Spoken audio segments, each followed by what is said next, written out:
Hello, everyone, and welcome to this first parallel session of the Alt Winter Conference. I am delighted to be joined today by Tharindu from UCEM, that's the University College of Estate Management, and she's here today to talk to us about improving accessibility awareness at UCEM with a CPD course. So, without further ado, I'm going to hand over. Enjoy the session. Thank you, Caroline. Good morning, everyone. Thank you for joining this session today. And next 20 or so minutes, we will be having a conversation about accessibility awareness, specifically about what we have done to improve accessibility awareness at University College of Estate Management with a CPD course and what you can learn from our experience. I'm Tharindu Liyanagunawardena, a learning technology researcher and the chair of Online Learning Research Center at University College of Estate Management, or UCEM. We at UCEM offer undergraduate, postgraduate, and apprenticeship programs. UCEM's core purpose is to provide accessible, relevant, and cost-effective education, enabling students to enhance their careers, increase professionalism, and contribute to a better built environment. Basically, to facilitate the journey towards net zero. While our teaching is all about built environment in the physical world, our programs of study are conducted entirely online. This is in response to who our students are and the high degree of flexibility they require to be able to participate in higher education. We have been teaching at a distance for over a century now. We have over 4,200 students at any given time studying with us from around the world. 96% of our students study with us part-time.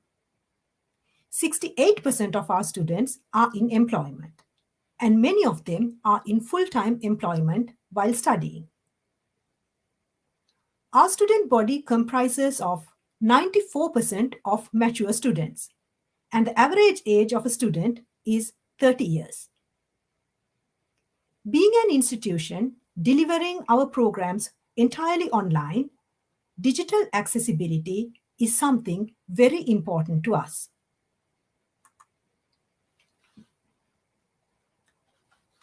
Access and accessibility can mean different things in different contexts. So I thought to start with Oxford Dictionary's definition. So when I use the word accessibility here, I'm referring to the second definition, where how easy something is to reach, enter, use by someone with a disability. Specifically, I use this term considering digital spaces. That is, how easy it is to access our digital content. Web pages, Word documents, emails, slide presentations, PDF documents, videos, podcasts, and the list can go on and on. Disability is not something that only happens to others. If you are a lucky person not to be affected by a disability in your life, think about yourself in 20, 30, maybe 40 years in the future. We all age, and with age, there will be some difficulties in seeing, hearing, mobility, etc. And not to mention the possibility of unexpected events in life.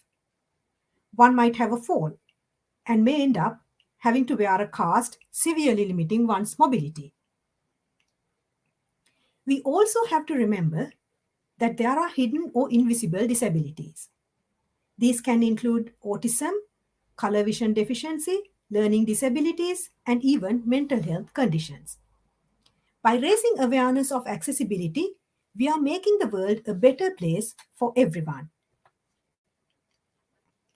If we think about the use of ramps, they are an accessibility aid for users in a wheelchair to access a physical space, a building. But if you are pushing a buggy pram, stroller, or whatever you want to call them, ramps help you too. Have you seen delivery drivers pushing box trolleys using the ramp access to a building? What about when you drag that heavy luggage on your way to the train station or the airport? This is an example to show how accessibility of physical spaces have been improved for everyone with the introduction of a ramp, which is an accessibility aid. Now, if we think about similar situation in the virtual space, we can take the example of captions for video accessibility. So captions are an accessibility aid for people who have hearing difficulties. But if you are not familiar with the accent of the speaker, captions will help you. If your first language is not the speaker's language, but you still understand a little bit of it, captions will help you. Also, if you are in a quiet space without headphones, you can still watch a video on mute if it has captions. Creating accessible content, that is, making the video accessible by introducing captions, makes it a better experience for everyone. As I have already mentioned, accessibility is the right thing to do. But not just that, we as employees are bound by a legal obligation too. We are required to adhere to the public sector bodies, websites, and mobile applications accessibility regulations 2018. Here you can see a rough timeline I have created. The Online Learning Research Center at UCEM, we call it OLRC, was established late 2015. And this timeline only deals with the work Online Learning Research Center has done on accessibility. This does not mean that there has not been accessibility work that had happened at UCEM, or rather CEM at the time, College of Estate Management, before this point. But I'm only presenting a selected window here. We have raised accessibility awareness at UCEM via a poster campaign. This was an adaptation of Designing for Diverse Learners poster shared with Creative Commons license. We then did a screensaver campaign, conducted workshops, webinars, and we also do regular blogs. We also do regular updates on institutional bulletin about accessibility. And we have been doing this over the years now. And now we are at a point where we have a self-paced 6 hours CPD course that was developed in-house using the expertise we have gained by working and researching accessibility at UCEM. The UCEM Accessibility Awareness course was created with two specific objectives in mind. First and foremost, to raise accessibility awareness among staff members so that they can comply with the latest government regulations. Secondly, to be a reference point for staff members with accessibility queries. It is all well and good to learn about things, but we can't always keep everything in memory. Sometimes we forget and we need a place where we can refer back to. So this course is going to be a place of knowledge that you can refer back to. This is similar to having the GDPR training or the health and safety training available for the staff to go back to. This is how the course looks. The course is hosted on our Moodle VLE. Where available, we have reused accessibility awareness content that has been publicly shared by others. For example, this sculpt poster. This course consists of activities, just like our course content for our students. We are trying to engage our learners more actively in the course. So when we use a resource, say a video, we pose a set of questions for the learner to think about and find answers to while watching the video. This way, we hope to engage the learners more. There are altogether 8 open badges to be earned for different sections in the course. These are the sections in the course, and the course is logically ordered into these sections. First, we look at how we view disability, because this essentially forms our worldview. This is an introduction to various forms of visible and invisible disabilities, and we use the WebAIM video experience of students with disabilities, which shows what challenges students with disabilities face.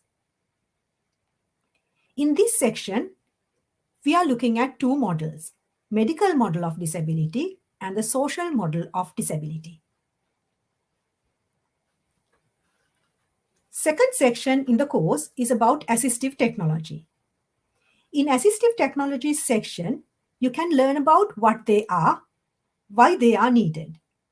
In this section, there is a quiz which will allow the learner to earn the Assistive Technologies Open Badge. We also give a flavor of assistive technologies by asking our learners to try NVDA, Windows Narrator, or VoiceOver for Apple devices. We also provide a short video of NVDA screen reader, how it reads out a screen. We also ask them to try convert text to speech for Windows. The idea here is to give a basic understanding of what these technologies do.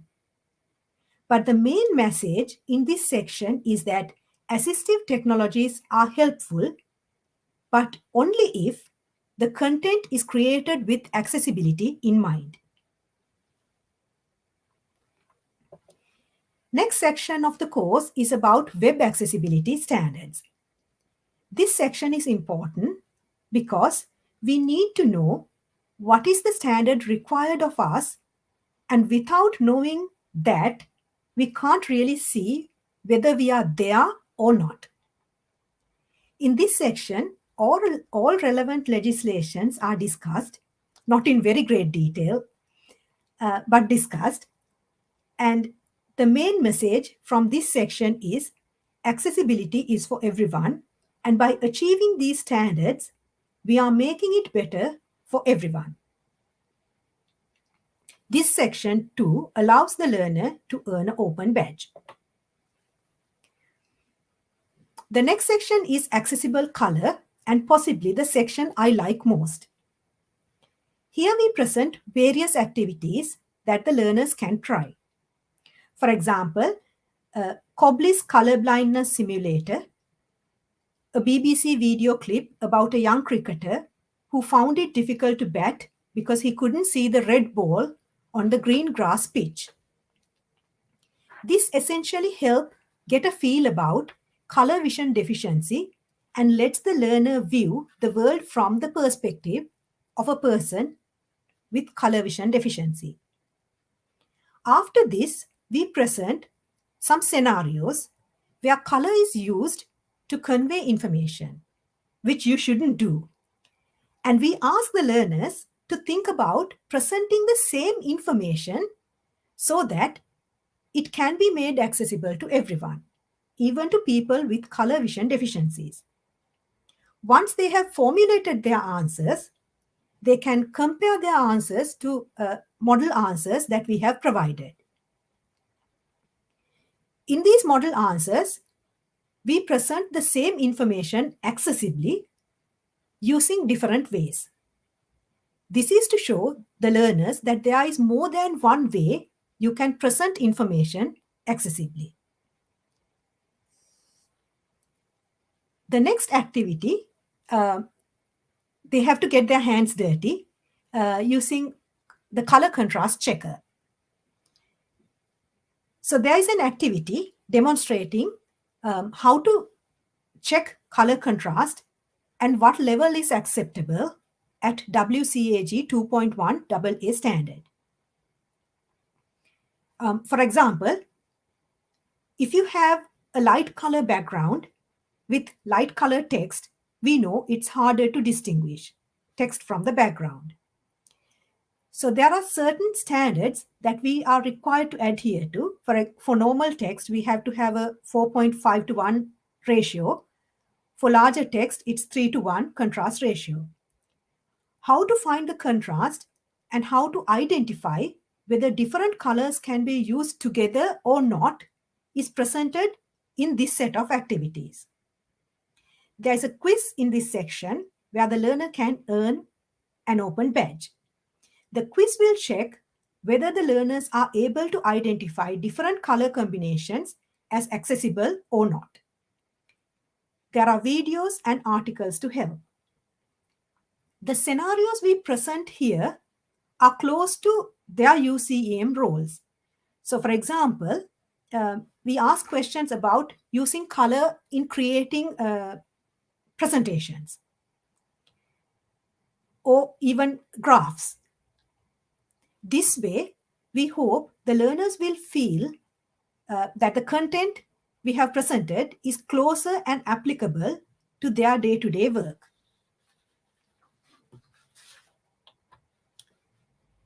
Next section is headings and document structure. This section deals with headings, paragraphs, etc., and how to correctly demarcate them using document styling. And learners can earn a badge by taking the quiz. Accessible Images section of the course deals with understanding the purpose of images and how to demarcate whether an image is a purposeful image or not to a screen reader user. In this section too, we show how to write meaningful alternative text, and we ask questions and provide model answers where they can compare their answers with. So the scenarios provided are ALT text for a simple image as well as ALT text for a complex image, such as a graph. Image section of the course also has a quiz where the learner can earn an open badge. Audio and video section deals with captions, subtitles, and other related accessibility challenges such as flashing video, etc., presented by synchronous media. There is also a badge for this section. The next section is about accessible links. We don't have a badge for that. Making links accessible is very important because we use it everywhere. For example, in documents, emails, presentations. This section is dedicated to help with that. A table section of the course is dedicated for dealing with issues presented by the misuse of tables and how to properly use tables in an accessible way. There is a badge for this section too. Check accessibility section is the next one, and it provides the learner with a set of tools to check accessibility of their work. For example, an introduction to Microsoft built-in accessibility checker. Finally, there is a reflection section in a way to force the learners to think about what they have learned and how they will use it in their job role at UCEM. As you already heard, there are 7 open badges available in the sections as milestone badges. Milestone badges can only be earned by achieving 100% on the section quizzes. So to be fair, we are allowing 3 attempts. If you have completed all sections and earned all 7 badges, then you can apply to get the final badge, Accessibility Awareness.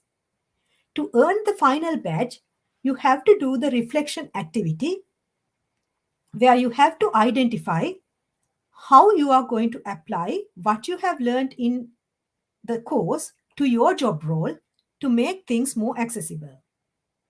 This is an opportunity for the learner to think about what they have learned and how they can make a difference at UCEM. Open badges can be a motivator and can be used to mark milestones.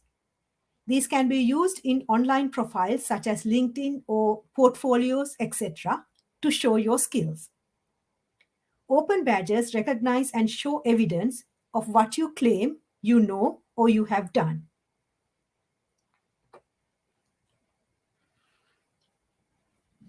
These are the badges we offer in our course. It is thanks to Asma, our graphics designer, that we have these beautiful designs for our open badges. So what is next? My original funding bid to a funding agency did not work out to create and offer this course as an open course. So now that we have created the course and getting feedback from our learners, perhaps an improved version could be released openly in the future. Do people outside of accessibility circles want to take courses on accessibility awareness if it is not compulsory? From ALT Learning Technology Team of the Year Award shortlist videos, I learned that University of Lincoln has a compulsory course on accessibility awareness and University of York has a compulsory tutorial. So should accessibility awareness course be made compulsory? So far, without the course being compulsory, we have had good response to the course, with 6 staff members earning the final award, with lot more in the pipeline. But is it only the people who are always putting themselves forward as champions, or is there others who are interested to take these courses? Only the time will tell. Thank you.